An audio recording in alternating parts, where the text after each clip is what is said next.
Pastor Paulo Cordeiro, esta é uma pergunta de profunda importância teológica. Jesus é eterno e imortal? Bom, realmente é uma pergunta muitíssimo pertinente, muito importante. Eu não vou já dar a resposta porque eu prefiro que seja a palavra de Deus a falar por si. Vamos a um texto que está na primeira epístola de Paulo a Timóteo, no capítulo 1, e neste texto o apóstolo Paulo diz o seguinte, falando aqui um pouco da experiência dele, antes da sua conversão, ele diz assim, sou grato, antes da conversão e depois, sou grato para com aquele, estou a ler a partir do versículo 12, 1 Timóteo 1,12, sou grato para com aquele que me fortaleceu, Cristo Jesus nosso Senhor, que me considerou fiel, designando para o ministério. Agora ele vai falar do seu passado, e diz assim, a mim que, noutro tempo, era blasfemo e perseguidor e insolente. E todos nós percebemos que este noutro tempo a que ele se refere era o seu tempo quando ele era Saulo, ou seja, antes da sua conversão. Mas obtive misericórdia, pois o fiz na ignorância e na incredulidade. Transbordou, porém, a graça de Nosso Senhor com a fé e o amor que há em Cristo Jesus. Fiel é a palavra e digna toda a aceitação que Cristo Jesus veio ao mundo para salvar os pecadores, dos quais eu sou o principal. Mas por esta mesma razão me foi concedida a misericórdia, para que em mim, o principal, evidenciasse Jesus Cristo a sua completa longanimidade e servisse eu de modelo a quantos hão de crer nele para a vida eterna. E finalmente ele termina dizendo assim ao Rei eterno, imortal, invisível, Deus único, honra e glória pelos séculos dos séculos. Amém. Ora bem, vou chamar agora a atenção para... de tudo aquilo que nós lemos nestes versículos para algo que está nestes versículos. Em primeiro lugar, no versículo 12 ele diz assim, sou grato para com aquele que me fortaleceu. E logo a seguir ele refere o nome daquele que o fortaleceu. Qual é o nome que ele refere? Cristo Jesus Nosso Senhor. Então, nestes versículos que eu acabei de ler, aparece aqui uma primeira menção a Cristo Jesus. Ok? Vamos contar. Uma menção. Depois, mais à frente, no versículo 14, ele diz assim, transbordou, porém, a graça de Nosso Senhor, obviamente que entendemos, porque ele tinha dito no versículo 12 que é Cristo Jesus Nosso Senhor, logo, se ele aqui fala de Nosso Senhor, só pode ser Jesus Cristo. Portanto, a segunda referência a Jesus Cristo no versículo 14. Depois, no versículo 15 diz, fiel é a palavra e digna de toda a aceitação que Cristo Jesus, terceira referência a Cristo Jesus, veio ao mundo para salvar os pecadores, dos quais eu sou o principal. Mas por esta mesma razão, agora já estou a ler no versículo 16, me foi concedida misericórdia para que em mim o principal evidenciasse Cristo Jesus, quarta referência a Cristo Jesus. Eu gostaria que aqueles que nos estão a seguir pudessem ir confirmar nas suas próprias Bíblias isto mesmo. Evidenciasse Jesus Cristo, a sua completa longanimidade e servisse eu de modelo a quantos hão de crer nele para a vida eterna. Então, desde o versículo 12 até o versículo 16, quantas referências a Jesus Cristo aqui temos? 4. Agora, no versículo 17, ele introduz este versículo desta forma. Assim, ao Rei eterno, imortal, invisível, Deus único, eu pergunto, a que Rei eterno é que ele está a fazer referência? Quando ele usa este advérbio assim, como uma ligação entre aquilo que ele disse anteriormente e aquilo que ele vai dizer a seguir. É mais do que óbvio, pelo contexto destas passagens, que o apóstolo Paulo está a fazer referência a nenhuma outra pessoa da divindade a não ser a Jesus Cristo. Então, referindo-se a Jesus Cristo, que ele já mencionou pelo nome 4 vezes anteriormente, agora ele refere-se a ele noutros termos e diz ao Rei eterno, imortal, então Jesus Cristo é eterno e imortal? Está aqui a resposta. Invisível, Deus único, portanto Jesus Cristo é Deus, honra e glória pelos séculos dos séculos. Amém. Bom, eu creio que este versículo diz tudo. Pastor, mas como é que podemos confrontar isso que acabou de ler e explicar com o texto de Hebreus 1:5, onde à primeira leitura, pelo menos, parece entender que Jesus foi gerado num determinado momento?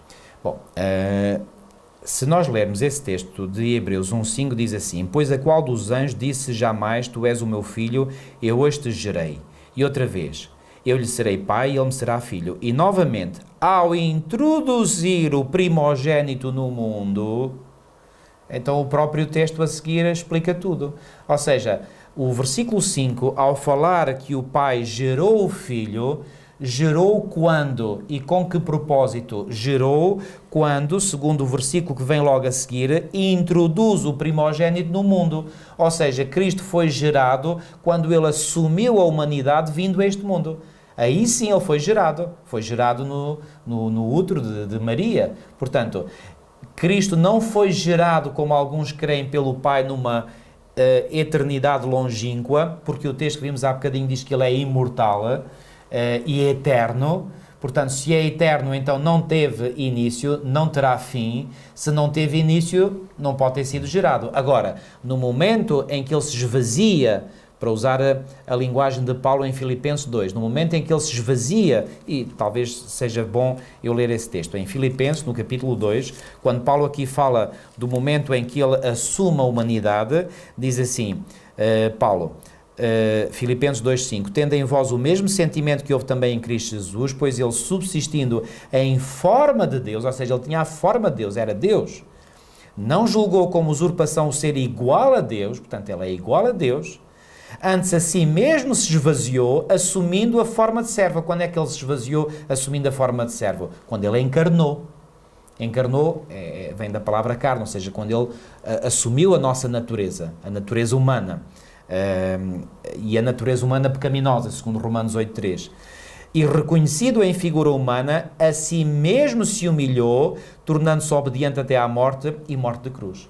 Então, portanto, Jesus foi gerado, mas foi gerado num momento muito específico da história em que ele encarnou, ou seja, assumiu a nossa natureza, a natureza humana. Aí sim ele foi gerado no seio, no interior do corpo de uma mulher, como nós todos fomos gerados, mas isso não significa que ele tenha sido gerado no início. Portanto, foi gerado para vir a este mundo, para nascer neste mundo. Tal como diz a Bíblia, pelo poder do Espírito Santo. Pelo poder do Espírito Santo, exatamente. Aliás, o anjo que fez o anúncio a José, foi isso mesmo que ele disse. Então, se Deus diz, hoje te gerei, e ele foi gerado pelo Espírito Santo, logo aí o Espírito Santo tem que ser Deus, forçosamente. Obviamente, não há outra volta a dar. E agora, há aqui um outro pormenor que eu gostaria de... Um outro aspecto que eu gostaria de referir. Por exemplo, em Apocalipse, no capítulo 1, quando Jesus se revela a João, quando João estava feito prisioneiro na ilha de Patmos, prisioneiro, ou seja, tinha sido enviado para lá, ele vê em visão o próprio Jesus Cristo, e Jesus Cristo se lhe apresenta e diz assim, vou ler primeiro o versículo 17, Apocalipse 1,17, diz, quando o vi, caí a seus pés como morto, porém ele pôs sobre mim a mão direita, dizendo, não temas, eu sou o primeiro e o último, e aquele que vive. Estive morto, mas eis que estou vivo pelos séculos dos séculos e tenho as chaves da morte e do inferno. Quem é que está aqui a falar com João? Obviamente que é Jesus Cristo. Então, mas pode alguém que é imortal morrer? Bom, esta é uma questão que aparentemente parece muito complexa. Pois bem, a humanidade de Cristo morreu, a sua divindade não. A sua divindade não poderia morrer. Deus pode morrer? Não. Então a divindade de Cristo não pode morrer, mas a sua humanidade certamente morreu. A humanidade morreu, é óbvio. E talvez Ellen White nos ajude quando ela tem uma expressão referindo-se à ressurreição. A ressurreição essa ordenada e autorizada por Deus Pai, com certeza, que até vem o anjo para dar essa ordem.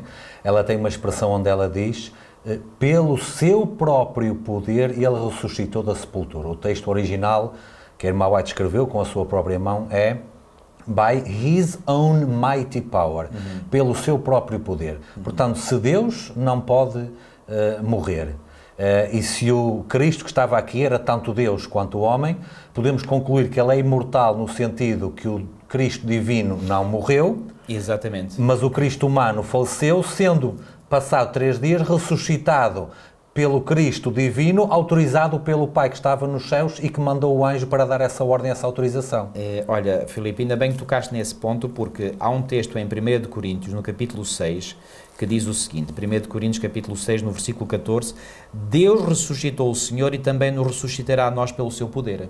Então, parece que há aqui uma contradição entre aquilo que o apóstolo Paulo aqui claramente diz e aquilo que Ellen White diz. Aliás, há um texto também em Atos 2:24, Atos capítulo 2 e versículo 24, que diz o seguinte, ao qual, porém, Deus ressuscitou, rompendo os grilhões da morte, porquanto não era possível fosse ele retido por ela. Então, aqui claramente este texto dá a entender que o Pai é que ressuscitou a Jesus.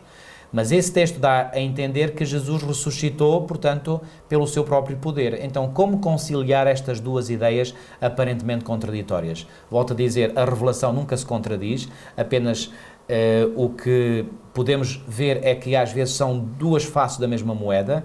Portanto, Deus Pai autorizou que Cristo pudesse ressuscitar pelo seu próprio poder, porque nós vemos sempre na Bíblia, embora o Pai e o Filho tenham o mesmo poder, o mesmo valor, a mesma dignidade, mas têm funções diferentes. O Pai está, portanto, em termos de funções de autoridade, acima o pai é o cabeça do filho. Exatamente. Aliás, e o filho é sempre submisso ao pai. Exatamente. E é nesse sentido que nós podemos e devemos entender que, portanto, Cristo não poderia ressuscitar pelo seu próprio poder se o Pai não tivesse autorizado ele a fazer isso. Mas também podia ressuscitar porque diz a Escritura que o Pai entregou todas as coisas na mão do Filho. Exatamente. Também. Exatamente.